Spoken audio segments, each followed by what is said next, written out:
Hi all welcome to football arena. ഇന്നലെ നടന്ന world cup യോഗ്യതാ റൗണ്ടിലെ അവസാന മത്സരത്തിൽ ഏകപക്ഷീയമായ ഒരു ഗോളിനായിരുന്നു ബൊളീവിയ ബ്രസീലിനെ പരാജയപ്പെടുത്തിയത്.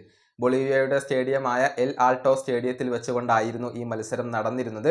ഈ മത്സരശേഷം CBFന്റെ പ്രസിഡന്റായ സമീർ സൗദ് വലിയ രൂപത്തിലുള്ള ആരോപണങ്ങൾ ഉന്നയിച്ചിരുന്നു. വളരെ മോശം പെരുമാറ്റങ്ങളാണ് തനിക്ക് ഇവിടെ നേരിടേണ്ടി വന്നത് എന്നായിരുന്നു സമീർ സൗദ് പറഞ്ഞിരുന്നത്. കോൺമബോൾ ഇക്കാര്യത്തിൽ നടപടി എടുക്കണമെന്നും അദ്ദേഹം ആവശ്യപ്പെട്ടിരുന്നു. ഇപ്പോഴിതാ CBF ഒരു പരാതി നൽകാനുള്ള ഒരുക്കത്തിലാണ്. ബൊളീവിയക്കെതിരെ കോൺമബോളിന് ഒരു ഒഫീഷ്യൽ പരാതി നൽകാനുള്ള ഒരുക്കത്തിലാണ് CBF ഉള്ളത് എന്ന കാര്യം ബ്രസീലിയൻ മാധ്യമങ്ങൾ റിപ്പോർട്ട് ചെയ്തിട്ടുണ്ട്. പ്രധാനമായും 5 കാരണങ്ങളാണ് ഉള്ളത്. ആ 5 കാരണങ്ങൾ നമുക്കൊന്ന് പരിശോധിക്കേണ്ടതുണ്ട്. ഒന്നാമത്തേത് ബോൾ ബോയ്സിന്റെ മോശം പെരുമാറ്റമാണ്. പല സന്ദർഭങ്ങളിലും മത്സരം ബോൾ ബോയ്സ് വൈകിപ്പിച്ചു. ബ്രസീലിയൻ താരങ്ങളോട് വളരെ മോശമായി കൊണ്ടാണ് ഇവർ പെരുമാറിയിട്ടുള്ളത്.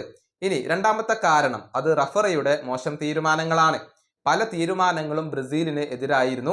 വളരെ മോശമായി കൊണ്ടാണ് 3 റഫറിമാരും ബ്രസീലിയൻ താരങ്ങളോട് പെരുമാറിയിട്ടുള്ളത്.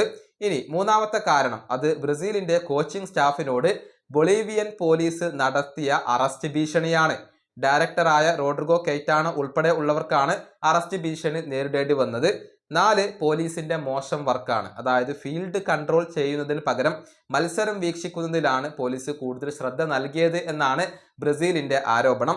5 ടീം സ്റ്റേഡിയത്തിലേക്ക് എത്തിയ സമയത്ത് മതിയായ സെക്യൂരിറ്റി ഇല്ലായിരുന്നു. സുരക്ഷാ സൗകര്യങ്ങളുടെ അഭാവം ഉണ്ടായിരുന്നു. കൂടാതെ അടിസ്ഥാന സൗകര്യങ്ങളുടെ അഭാവവും ബൊളീവിയയിൽ ഉണ്ടായിരുന്നു. ഇതൊക്കെയാണ് ബ്രസീലിന്റെ കാരണങ്ങൾ. ഈ 5 കാരണങ്ങൾ കൊണ്ടാണ് കോൺമബോളിന് ഇപ്പോൾ ബ്രസീൽ പരാതി നൽകാനുള്ള ഒരു തീരുമാനം എടുത്തിട്ടുള്ളത്. ഏതായാലും ബൊളീവിയക്കെതിരെ ബ്രസീൽ അധികം വൈകാതെ തന്നെ പരാതി നൽകിയേക്കും. കുറ്റക്കാരാണ് എന്ന് കണ്ടെത്തിയാൽ കോൺമബോളിൽ നിന്നും ബൊളീവിയക്ക് അച്ചടക്ക നടപടികൾ നേരിടേണ്ടി വന്നേക്കും. ഈ വീഡിയോയുടെ അവസാനിപ്പിക്കുന്നു. അടുത്തൊരു വീണ്ടും കാണാം.